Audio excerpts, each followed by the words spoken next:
The phrase Black Stickman seems to have entered wider paranormal internet awareness in 2009 when Listverse included it in an article about bizarre modern paranormal phenomena. A few years later, in 2012, a paranormal blog called Spirit published a post titled The Black Stickman Phenomenon, which became one of the main public gathering places for people claiming to have seen something similar. It's a collection of stories, many of them anonymous, posted years after the alleged event. So the question is not just what are people seeing, it's also how do all these separate stories become one phenomenon? One of the more detailed accounts comes from a man named Ryan, who posted his story on the Spirit page in 2013. According to Ryan, the encounter happened when he was a child, living in what had once been a US Army housing complex in Germany. He was around 7 years old at the time, and one day after playing outside with other kids, he felt drawn towards an underground parking garage near the complex. The garage was long, dark, and mostly empty. Ryan described it as roughly 500 meters in length, with several entrances for cars and pedestrian exits at the far end. Even during the day, he said the place felt dark enough to make him uneasy, but still he went inside. At first, nothing happened. He looked around, called into the space, and listened to the echo. Then, near the far end of the garage, he saw something by the staircase. It was completely black. It had no facial features, no clothing, a very slim body, long arms, and long legs.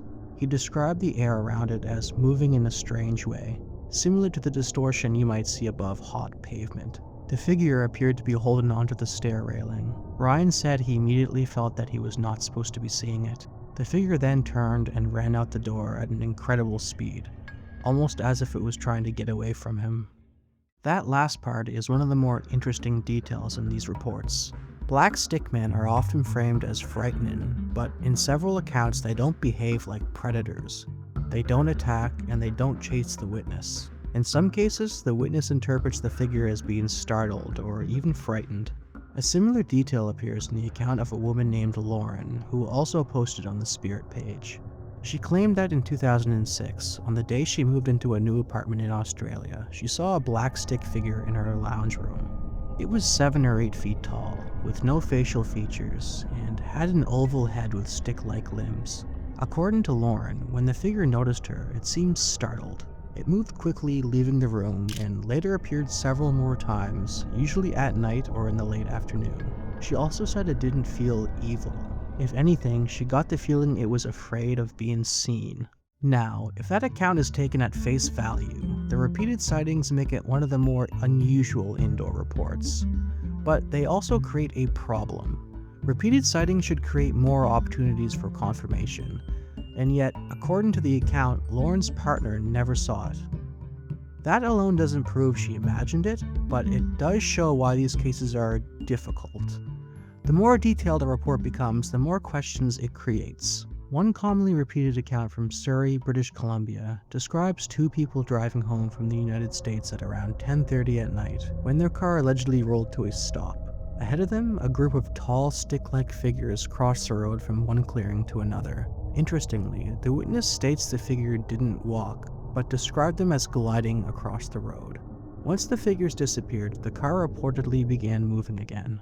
This is where the Black Stickman begins to overlap with other kinds of paranormal folklore.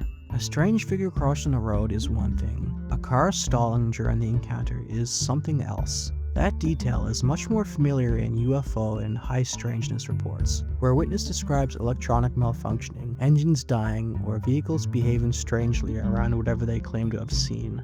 That same overlap appears in a report from Idaho involving a man named Cody and his friend. In one later retelling, Cody and his friend stopped at a gas station near the mountains when something behind the pump made a loud clicking sound.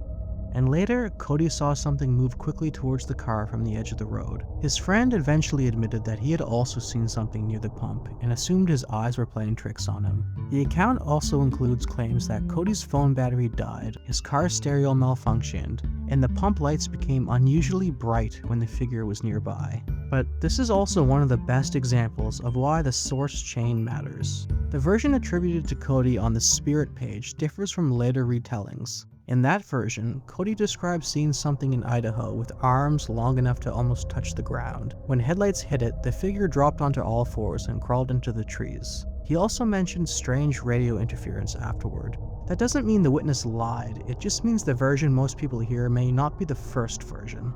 Another commonly repeated account comes from a woman named Sandy, who claimed that in April of 2012, while living in Charleston, South Carolina, she was sitting on her porch at around 1 in the morning with her dog. Her property was surrounded by woods, and as she looked out into the yard, both she and the dog noticed movement. According to Sandy, 3 tall black stick figures were gliding steadily across the yard. They were darker than the night around them, with no faces, long skinny arms and fingers, and oddly shaped heads. She said they all appeared to be the same height and build, and that they vanished into the tree line after about 15 seconds. That report is one of the stronger ones in terms of atmosphere because it gives a clear image, but even then, the evidence is still only a first-person internet comment. The dog reaction is interesting, but that doesn't prove what was actually being seen. It only suggests that something drew the animal's attention, and that's where the Black Stickman becomes more complicated than the sightings themselves. Because when these reports are placed together, a pattern does appear.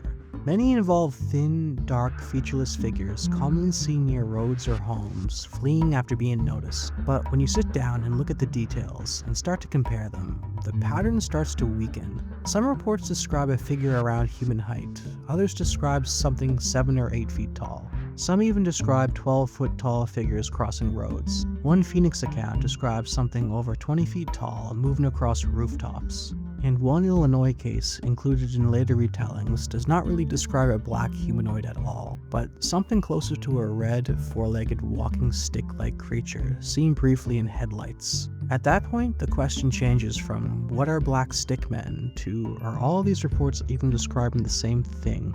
While a simple list of sightings and retellings is more entertaining, it doesn't give us the full picture if the goal is to understand the phenomena. The public internet version of the Black Stickman becomes easier to track after 2009, when List first gives the idea a name, and especially after 2012, when Spirit creates a central page for witness comments. From there, people who had seen something strange could search for it, find the term Black Stickman, read other reports, and then describe their own experience under that same label. That doesn't mean the accounts are fake, but it does mean the label may have shaped the archive. What I mean by this is, if someone sees a dark, thin figure, they search for it online only to find the Black Stickman. They post their story under that term. Then the next person finds that story, recognizes part of their own experience in it, and the category becomes a little more established. And over time, that phenomenon may start to look more consistent than it actually is.